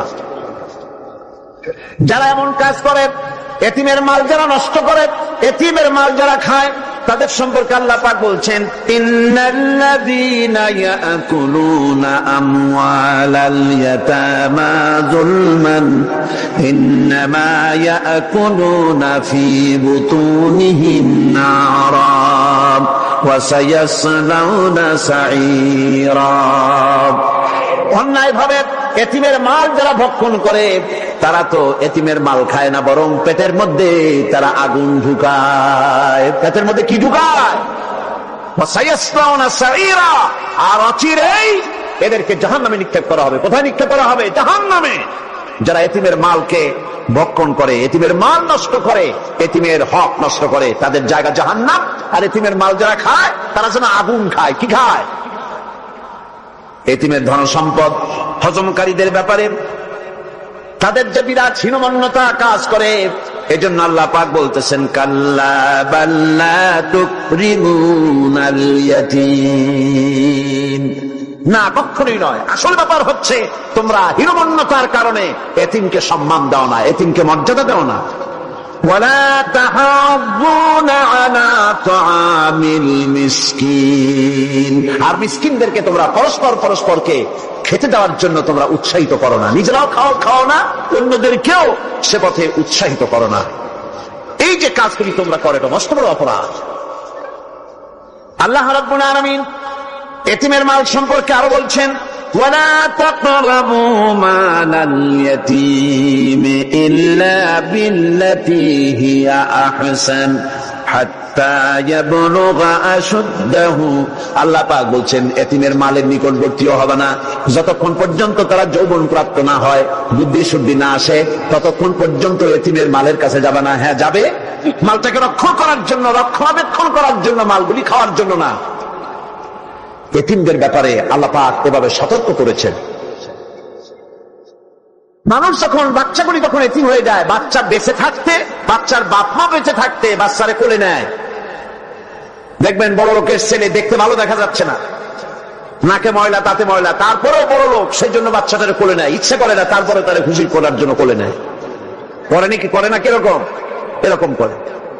বাপ মা বেঁচে আছে তখন চাচাতে মামুতে ভাগ্নাকে ভাতিজাকে আদর করে কোলে নেয়, ঘাড়ে নেয়, চুমা খায়। আর যখন বাপ মা মরে গেল, বাপ যখন মারা গেল, এই ছোট্ট বাচ্চাটি চাচার দিকে ফেলফাল করে তাকায়, মায়ের দিকে তার মামার দিকে ফেলফাল করে তাকায়, একটি বারের জন্য করে নিয়ে তখন আর আদর করে না। মনের মধ্যে তখন দুর্বিসন্ধি থাকে, এই বাচ্চা মরুক অথবা তার সম্পদ যা আছে সম্পদগুলিকে লুটপাট করে নেয়। দেখেন এবার মিলান কথার সাথে আল্লাহ পাক লাইসাল বিররা আন তুওয়াল্লু ওয়ুজুহাকুম কিবালাল মাশরিকি ওয়াল মাগরিব। পূর্ব পশ্চিমে কত মাথা ঘুরালে, কত সেজদা দিলে, এটাই কিন্তু পুণ্যবান হওয়ার জন্য বড় কথা নয়। বরং সত্যই হলো আগে যা বলেছি সেগুলি, আর সত্য হলো এতিম মিসকিনদেরকে, বিধবাদেরকে, অসহায়দেরকে সাহায্য করতে হবে। এগুলি করলে তাহলে তুমি মুমিন বলে প্রমাণিত হবে, তুমি সব ব্যক্তি ভালো মানুষ, নেককার, পুণ্যবান বলে আল্লাহ পাকের দরবারে তুমি প্রমাণিত হবে। এরপরে আল্লাহ পাক বলছেন ওয়াকামাস সালাতা ওয়া আতাজ যাকাত। সত্যিকারের নেককার এবং পুণ্যবান হওয়ার জন্য নামাজ প্রতিষ্ঠা করতে হবে আর যাকাত আদায় করতে হবে। আল্লাহ যেহেতু এতিম মিসকিনদের কথা, সদকার কথা, দানের কথা বলছি, আর যাকাত আছে সামনে, এটার সাথে যাকাতটারে মিলাই দিই, তাহলে কালকে শুধু নামাজের ব্যাপারে বললেই চলবে ইনশাআল্লাহ। আর নামাজ আর যাকাত এতই গুরুত্বপূর্ণ, যেটা ছাড়া ইসলামের ইমারত গড়তেই পারে না, ইসলাম থাকতে পারে না, মুসলমান থাকতে পারে না, শান্তি থাকতে পারে না, স্বাধীনতার গ্যারান্টি হতে পারে না। নামাজ, যাকাত আল্লাহ পাক যে নিয়ম করেছেন, এর উপরই মানুষের শান্তি, স্বস্তি, স্থিতিশীলতা সবটার গ্যারান্টি হচ্ছে নামাজ আর যাকাত। যেরকম সুবহানাল্লাহ। আল্লাহ রাব্বুল আলামিন যাকাতের কথা বলছেন। যাকাত হচ্ছে পবিত্র করে দেওয়া। নামাজের পর ইসলামের সবচাইতে গুরুত্বপূর্ণ ব্যাপার হলো নামাজ, নামাজের পরই গুরুত্বপূর্ণ ব্যাপার হচ্ছে যাকাত। আর ইবাদতের বেলায় সাধারণত নামাজের পরে আমরা রোজা বলি, নামাজ রোজা, কিন্তু আসল কথা হচ্ছে নামাজের পরেই যাকাত। কোরআনে কারিমে এভাবেই বলা হয়েছে। নামাজ এবং যাকাত এই দুটি জিনিস হচ্ছে ইসলামের প্রধান স্তম্ভ। ইসলামী রাষ্ট্র যদি হয়, যদি দেশটা ইসলামী রাষ্ট্র হয়ে যায়, তাহলে মুমিনরা যদি ক্ষমতায় আসে, তাহলে কি কাজ করবে? আল্লাহ রাব্বুল আলামিন কোরআনে কারীমের মধ্যে বলেছেন আল্লাযীনা ইম্মাক্কান্নাহুম ফিল আরদি আকামুস সালাত ওয়া আতাউজ যাকাত।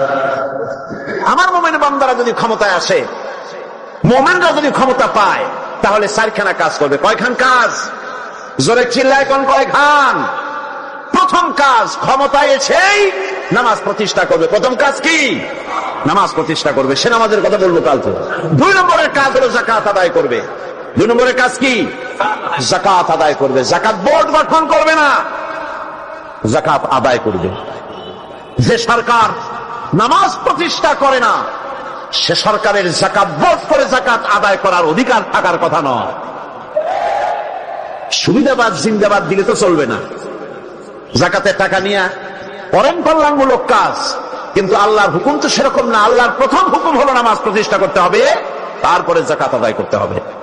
কোরআন শরীফ খোলার সাথে সাথে যে জিনিসটা নজরে পড়ে সেটা কি? কোরআনে কারীম খোলার সঙ্গে সঙ্গে যে জিনিসটি নজর পড়ে তা হলো আলিফ লাম মিম যালিকাল কিতাবু লা রাইবা ফীহি হুদাল লিল মুত্তাকিন আল্লাযীনা ইউমিনুনা বিল গায়বি ওয়া ইউকিমুনাস সালাতা ওয়া মিম্মা রাযাকনাহুম ইউনফিকুন। এই কিতাবের মধ্যে কোনো সন্দেহ নাই, মুত্তাকিনদের জন্য কিতাব হেদায়েত, হেদায়েতের জন্য এসেছে। আর মুত্তাকি হচ্ছে তারা যারা নাকি গায়েবের প্রতি ঈমান আনে, অদৃশ্যকে বিশ্বাস করে, নামাজকে প্রতিষ্ঠা করে, আর আমি যে রিজিক দিয়েছি তারা আমার রাস্তায় খরচ করে। ইসলাম নামাজের পরই যাকাতের জায়গাটা দিয়েছে। যেখানে আছে আকিমুস সালাত, সেখানে আছে ওয়াতুজ যাকাত। দেখছেন কি ধরনের একটা মিল? যেখানেই নামাজ প্রতিষ্ঠা করো সেখানে যাকাত আদায় করো। তার মানে হলো নামাজ সঠিকভাবে প্রতিষ্ঠা হতেই পারে না যাকাত ভিত্তিক অর্থ ব্যবস্থা পরিচালিত হওয়া ছাড়া। কারণ একটি গরিব মানুষ, পেটে খাবার নাই, সে নামাজ পড়তে যখন দাঁড়িয়েছে তার নিজের পেটে খাবার নাই, তার বাচ্চা অসুখে তড়পাচ্ছে, তার ছেলের পরীক্ষার ফি নাই, ফি দেওয়ার মতো পয়সা নাই, তার স্ত্রীর পরনে কাপড় নাই, নামাজ পড়তে দাঁড়িয়েছে, স্বাভাবিকভাবেই নিজের ক্ষুধার যন্ত্রণা, বিবি বাল বাচ্চার কষ্টের কথা এগুলি তার মনের মধ্যে তোলপাড় করে উঠবে। এ কথা আল্লাহর চাইতে আর কে ভালো বুঝবে? সেই জন্য আল্লাহ পাক বলেছেন আকিমুস সালাত ওয়া আতুজ যাকাত, নামাজ প্রতিষ্ঠা করো, যাকাত আদায় করো। নামাজ আর যাকাতকে পাশাপাশি রাখা হয়েছে। আর এই নামাজ আর যাকাত দুনিয়ার সমস্ত নবীদের উপর আল্লাহ ফরজ করেছিলেন। কোন সুবহানাল্লাহ। এই শুধু আপনার আমার নবীর উপরে না, দুনিয়ার সব নবীদের উপরে নামাজ আর যাকাত কি ছিল? হযরত ইব্রাহিম আলাইহিস সালাম এবং তার বংশের নবীদের কথা উল্লেখ করার পর আল্লাহ রাব্বুল আলামিন বলছেন ওয়াজআলনাহুম আইম্মাতান ইয়াহদুনা বিআমরিনা ওয়া আওহাইনা ইলাইহিম ফি'লাল খায়রাত وإقام الصلاة وإيتاء الزكاة وكانوا لنا عابدين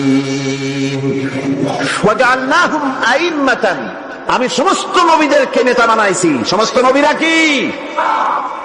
আর এক শ্রেণীর, কি বলবো আমি, আমার কাছে ভাষা আসতেছে না, এক শ্রেণীর ভদ্রলোক বলি, ওনারা বলেন নবীদের নেতা কওয়া যাবে না। আশ্চর্য কথা। এই আয়াতের অর্থ তারা কি করবেন? ওয়াজআলনাহুম আইম্মাতান, নবীদের কথা বলা হচ্ছে আমি সমস্ত নবীদেরকে নেতা বানিয়েছি, তাদেরকে আমি নির্দেশ করেছি ভালো কাজের, তারা কল্যাণমূলক কাজ করবে এটা নির্দেশ করেছি, নেতা বানিয়েছি। আর তাদেরকে বলেছি কল্যাণমূলক কাজ করার জন্য, নামাজকে প্রতিষ্ঠা করার জন্য, যাকাতকে আদায় করার জন্য। আর তারা সবাই ছিল আমার অনুগত, বাধ্যগত।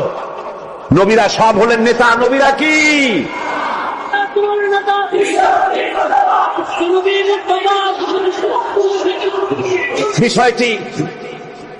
বিষয়টি ওনারা বুঝতে চান না, বিষয়টি ওনারা বুঝতে চান না, তাই নবীকে ওনারা নেতা বলতে চান না। বাংলায় আপত্তি করেন, সাইয়েদেনা বলতে আপত্তি করেন না। সাইয়েদেনা মানেই তো আমাদের নেতা। দরুদ শরীফ পড়লি তো আল্লাহুম্মা সাল্লি আলা সাইয়্যিদিনা বলি, মানি হলো আমাদের নেতা। ইংরেজিতে বললে অসুবিধা নাই, উর্দুতে বললে অসুবিধা নাই, আরবিতে বললে অসুবিধা নাই, বাংলায় নেতা বললেই অসুবিধা। কেন হইল? তারা জানি স্লোগান দেয় অমুক অমুক, আমার নেতা, তোমার নেতা অমুক তমুক, সেই জন্য রাসূল সাল্লাল্লাহু আলাইহি ওয়াসাল্লাম নেতা কওয়া যাবে না। একটা কথা হইল। রাসূল কারীম সাল্লাল্লাহু আলাইহি ওয়াসাল্লাম নবীরাই যদি নেতা না হন, তাহলে নবীরা কি অনুসারী? নাউযুবিল্লাহি মিন যালিক। রাসূলকে বলা হয় ইমামুল মুরসালিন। আমাদের হুজুরকে কি বলা হয়? আমাদের রাসূলকে কি বলা হয়? ইমামুল মুরসালিন। মানে কি? সমস্ত নবীদের নিয়ে উনি নামাজের, সমস্ত নবীর একটা মসজিদে নামাজ পড়তেন, উনি সেখানে ইমামতি করতেন নাকি? না, সমস্ত নবীদের তিনি ইমাম, নেতা। সুবহানাল্লাহ। সুতরাং এটা এক ধরনের মূর্খতা। আল্লাহ পাক বলছেন, আমি সমস্ত নবীদেরকে নেতা হিসাবে পৃথিবীতে প্রেরণ করেছি, তারা হচ্ছেন নেতা। তাদেরকে আমি হেদায়েত দিয়েছি, আমি হুকুম করেছি, ওহীর মাধ্যমে জনকল্যাণমূলক কাজ তোমরা করো, নামাজ প্রতিষ্ঠা করো, কল্যাণমূলক কাজ করো, ফেলাল খায়রাত, কল্যাণমূলক কাজ করো, আর নামাজ প্রতিষ্ঠা করো, যাকাত আদায় করো। আর তারা সবাই ছিল আমার বাধ্যবাধকতা। ইসমাঈল আলাইহিস সালাম সম্পর্কে বলা হয়েছে, وَكَانَ يَأْمُرُ أَهْلَهُ بِالصَّلَاةِ وَالزَّكَاةِ وَكَانَ عِندَ رَبِّهِ مَرْضِيًّا। সে তার স্বজনদেরকে নামাজের হুকুম করত, নামাজের এবং যাকাতের নির্দেশ দিতেন হযরত ইসমাঈল আলাইহিস সালাম। আর তিনি ছিলেন বিশেষ মর্যাদার অধিকারী। মূসা আলাইহিস সালাম এবং তার কওমকে আল্লাহ পাক এই অর্ডার দিয়েছিলেন। মূসা আলাইহিস সালাম বলেছিলেন, আয় আল্লাহ, আমার কওমকে যেন তুমি গজব দিও না, তাদেরকে তুমি শাস্তি দিও না। আল্লাহ পাক হযরত মূসা আলাইহিস সালামের এই প্রার্থনার জবাবে আল্লাহ পাক বললেন, আযাবি উসিবু বিহি মান আশাউ ওয়া রাহমাতি ওয়াসিআত কুল্লা শাই। আমি যাকে চাইবো আমার আযাবে নিক্ষেপ করব, তবে সকল জিনিসের উপর আমার রহমত পরিবেষ্টিত আছে। তবে হ্যাঁ, فَسَأَكْتُبُهَا لِلَّذِينَ يَتَّقُونَ وَيُؤْتُونَ الزَّكَاةَ وَالَّذِينَ هُمْ بِآيَاتِنَا يُؤْمِنُونَ। আমি এই রহমত কেবলমাত্র তাদের জন্য লিখে রাখবো যারা নাকি নামাজ প্রতিষ্ঠা করবে আর যারা যাকাত আদায় করবে, আমি তাদেরকে আমার গজব থেকে বাঁচাইয়া দেব। যাকাত যারা আদায় করবে আমি তাদেরকে আমার শাস্তি থেকে, গজব থেকে রক্ষা করব। রাসূল করিম সাল্লাল্লাহু আলাইহি ওয়াসাল্লামের পূর্বে শেষ নবী হচ্ছেন হযরত ঈসা আলাইহিস সালাম। তাকে আল্লাহ পাক এই অর্ডারই করেছেন। কোরআনে কারীমে বলা হচ্ছে, ওয়াজআলানি মুবারাকান আইনামা কুনতু وأوصاني بالصلاة والزكاة ما دمت حيا। আমি যেখানেই থাকি না কেন আমাকে অর্ডার করা হয়েছে, যতদিন বেঁচে থাকবো আমি ততদিন যেন আমি নামাজ আদায় করি আর যাকাত দেই।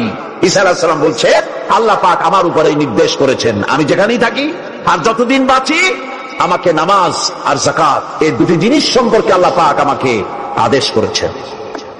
এখন যাকাত দিতে হবে, গুরুত্বপূর্ণ ব্যাপার। মানুষেরা অবহেলা এই যাকাত থেকে নিজেকে বঞ্চিত রেখেছে, মাহরুম রেখেছে এত বড় একটি নিয়ামত থেকে। সমাজকে মাহরুম করছে, যাকাত দিচ্ছেন। কোরআনে কারীমের 3টি আয়াতে যাকাতের কথা এভাবে বলা হয়েছে, ইয়া আইয়ুহাল্লাযীনা আমানু আনফিকু মিন তাইয়্যিবাতি মা কাসাবতুম ওয়া মিম্মা আখরাজনা লাকুম মিনাল আরদ। হে ইমানদার লোকেরা, তোমরা যে সব পবিত্র অর্থ সম্পদ উপার্জন করো সেগুলি, এবং আমি জমিন থেকে তোমাদের যে ফসল দান করি, ফসল উৎপাদন করে দেই, তার থেকে তোমরা আল্লাহর পথে খরচ করো। এগুলো 1 নম্বর আয়াত। 2 নম্বর, প্রথম আয়াত বলা হয়েছে সূরা বাকারায়, আর সূরা আনআমে বলা হচ্ছে, কুলু মিন সামারিহি ইযা আসমারা ওয়া আতু হাক্কাহু ইয়াওমা হাসাদিহি। তার উৎপাদিত ফল, ফসল তোমরা খাও, আর ফসলের একটি অংশ ফসল কাটার দিনেই আল্লাহর হকটা, আল্লাহর অধিকারটা আদায় করে দাও। যেদিন তোমরা ফসল কাটবে সেদিনই এই অধিকারটা আদায় করে দাও। এই যে একটা ফরজ, এই ফরজটা মুসলমানেরা বেমালুম ভুলে গিয়েছে। ফসলের যাকাত তারা দেয় না। ফসলের যাকাতকে বলা হয় ওশর। কি বলা হয়? ওশর।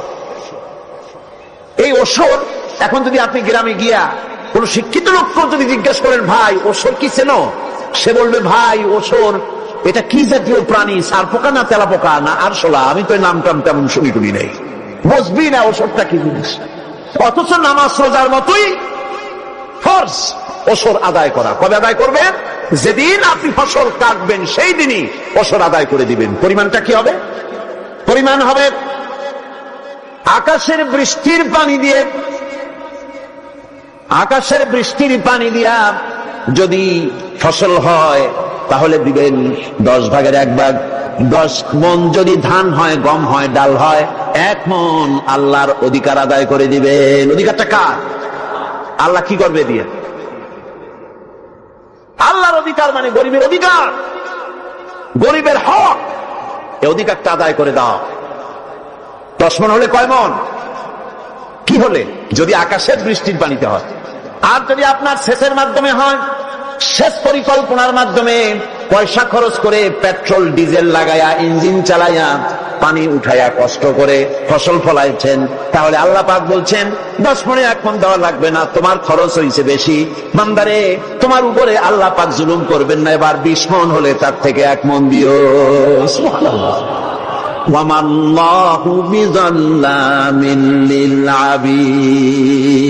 আল্লাহ রাব্বুল আলামিন তার বান্দার উপরে জুলুম করেন না। সুবহানাল্লাহ। এইভাবে করে ওসরের যাকাতটা তোমরা ঠিক মতো আদায় করে দিও। ওসরটা দিও, ফসলের ওসর দিও আর টাকার যাকাত দিয়ে দিও।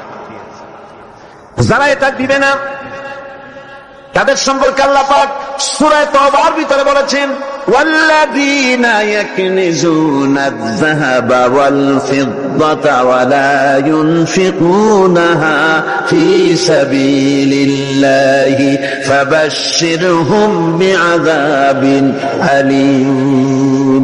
যারা নাকি স্বর্ণ এবং রৌপ্যকে সঞ্চয় করে, জমা করে, ওয়ালা ইউনফিকুনাহা ফী সাবিলিল্লাহ, আর আল্লাহর রাস্তায় তা খরচ করে না, ফাবাশশিরহুম বিআযাবিন আলীম, তাদেরকে কঠিন পীড়াদায়ক শাস্তির সুসংবাদ দাও। পীড়াদায়ক শাস্তির কি দাও? শাস্তির কি সুসংবাদ হয় নাকি? কত উচিত ছিল শাস্তির দুঃসংবাদ শোনাও, না, আল্লাহ বলছেন সুসংবাদ শোনাও। এটার দৃষ্টান্তটা আমার ভাষায় আমি মানুষকে এভাবে বুঝাই। ছেলে খুব দুষ্ট, দুষ্টামির ঠেলায় অস্থির, তার মা মোটেই সামলাতে পারছে না। তখন মা বলে, বেটা আমার কথা তো শুনলি না, তোর বাবা আসুক, তারপরে আমি তারে নালিশ করব। এমন পিট্টি দেবে, মজা টের পাবি তখন। পিট্টি দিলে কি মজা লাগে নাকি? তার মানে শাস্তির তীব্রতা বুঝাবার জন্য বলা হচ্ছে, মজাটা টের পাবা। আল্লাহ রাব্বুল আলামিন বলছেন, কঠিন পীড়াদায়ক শাস্তির সুসংবাদ ওদের দাও। সোনা রূপা যারা জমা করে রাখে, যাকাত দেয় না, আল্লাহ রাস্তায় খরচ করে না। সোনা এখন পুরুষেরাও ব্যবহার করা আরম্ভ করছে। অবশ্য চিটাগংয়ে এমন কাম শুরু হয় না। ছাত্র, শিক্ষক, অফিসার গলায় একটা সোনার চেন, শীতের দিনেও সামনের বোতাম খুলে রাখে যাতে চেনটা সকলে দেখে। মিয়া সাহেব, এটা সোনার চেন না, জাহান্নামের আগুনের শিকল পড়েছ। পুরুষের জন্য 1 রত্তি সোনাও হারাম। তোমার শরীরের সৌন্দর্য বাড়াবার জন্য স্বর্ণ ব্যবহার করতে পারবা না। স্বর্ণ রৌপ্য জমা করল আর আল্লাহর রাস্তায় খরচ করলো না।